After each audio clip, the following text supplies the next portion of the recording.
things, please. Respect and facts. Go ahead.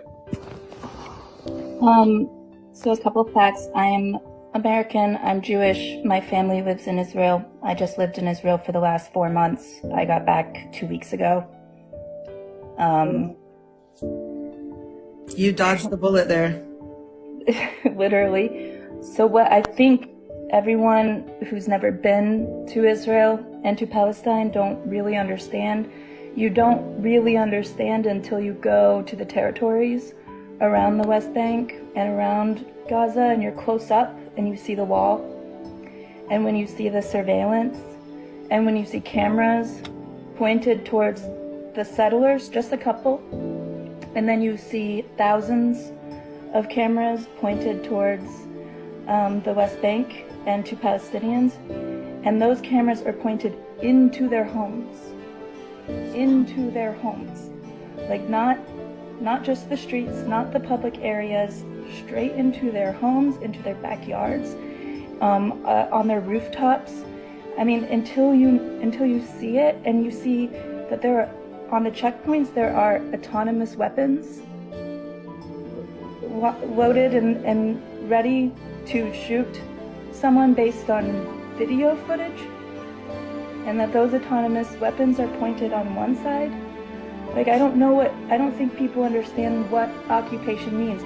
And I don't understand because I haven't lived it. I have only looked at it from a distance.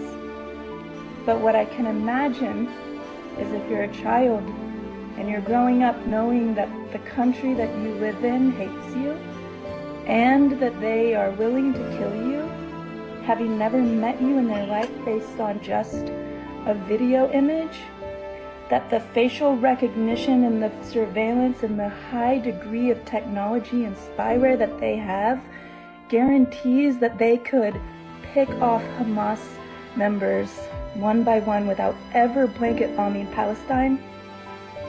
There's no way that this level of intelligence that Israel has doesn't dictate that what they're doing is massacre and it's genocide, and that the occupation is inhumane, and that it's not based in religion, it's not based in who was there first, and it's not based in a tit for tat.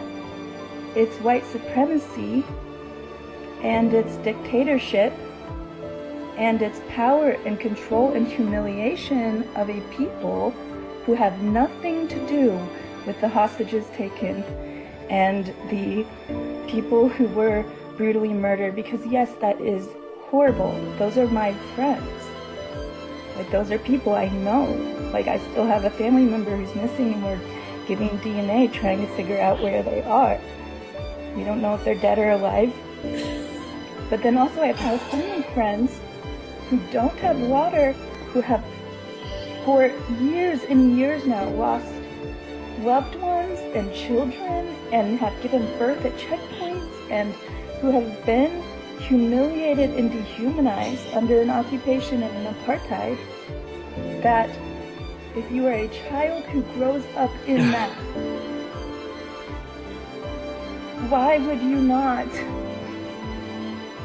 fight for your dignity or stand up for your freaking rights? And if it's about who was there first, then America needs to take a good long look at the reservations that we put all these Native Americans into, and the poverty that they live under.